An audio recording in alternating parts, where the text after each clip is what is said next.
Pokazat ću vam brzinsko rješenje ako vam klima smrdi, kako to možete pokušati riješiti na brz i lak način i jeftin.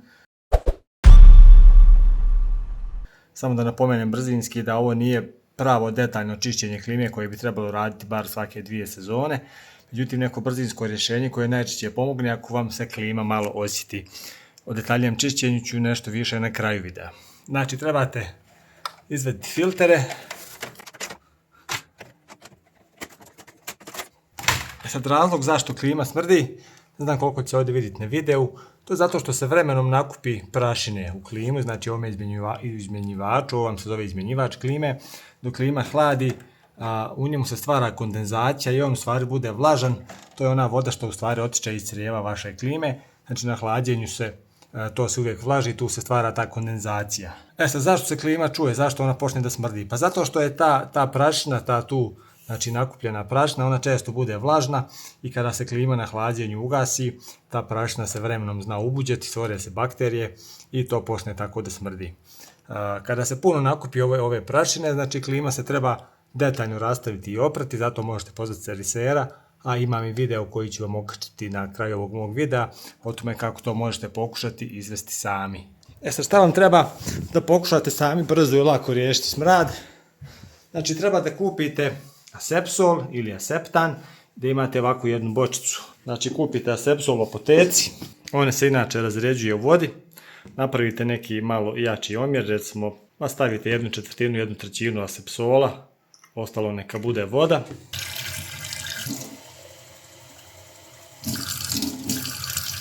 Asepsol vam inače djeluje antibakterijski, on uništava bakterije, a ostavlja onako, ajmo reći, relativno prijatan miris.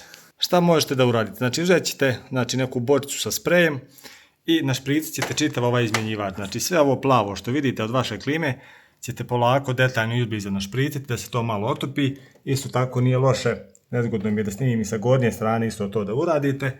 S tim da nemojte špriciti ovamo, ovdje sad iza ovoga desno, tu se nalazi elektronika, tu je senzor, njemu neće biti ništa, ali nemojte sad vamo u ove otvore kao što vidite ovdje, tamo nemojte špriciti, već samo ovako vuda po izmjenjivaču.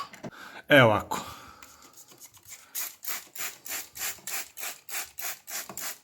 Znači, ne treba ništa da se brinete, ova tekućina će da iscuri u dno klime u takozvanu kadicu, inače klima dok, malo prije sam vam rekao, dok radi, ona stalno ispušta tekućinu, odnosno kondens koji se dole nakuplja i odvodi se odvodom klime, to je tako sve konstruisano, tako da ne trebate ništa da brinete.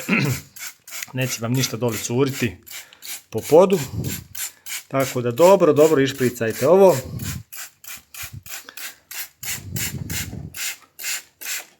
I uz nešto sreće, ovaj asepsol će da pobije sve bakterije koje stvaraju taj neugodni miris.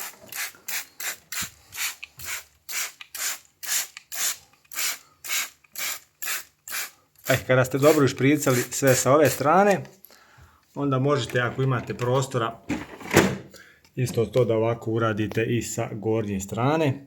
Vidite kako se ovdje nakupi prašine na ovoj plastici, to je dobro da fino očistite prije nego što ovo radite. Ja ću to sada uraditi, pauziram brzinski snimak. Nakon toga špricam i ovaj gori dio, također dobro našpricajte.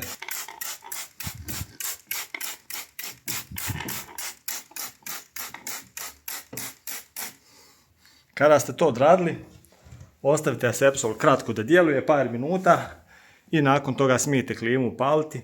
Malo prozračite prostoriju jer će se osjetiti onaj miris asepsola, međutim nije štetno, on će brzo izlapiti i to bi trebalo da vam pomogne. Sad ono što sam govorio na početku videa, znači ovo je neko privremeno rješenje koje vam može pomoći da se uništi taj smrad i to će djelovati neko vrijeme. Međutim, ako vam se puno nakupilo prašine i prljavštine u ovom izmjenjivaču, neophodno je da se rastavi ova plastika, da se klima znači rastavi i da se detaljno ispere ovaj izmjenjivač, da se očisti od te prašine, inače će se opet ubuđeti, i također treba da se opere ventilator, pošto se na ventilator, to jest na turbini ispod, također nakupi dosta prašine koja zna da se ubuđa. Evo, okačit ću vam ovdje ovaj moj video gdje je opisano i prikazano kako se detaljno može oprati unutrašnja jedinica. To je to. Na ovom kanalu snimam kratke i jednostavne tutoriale, uputstva i savjete vezane za raznu tehniku, aparaturu, pametne uređaje i naravno računare, kako o hardveru, tako i o softveru. Značilo bi mi puno da se prijavite na moj kanal i tako olakšate njegov rast i napredak.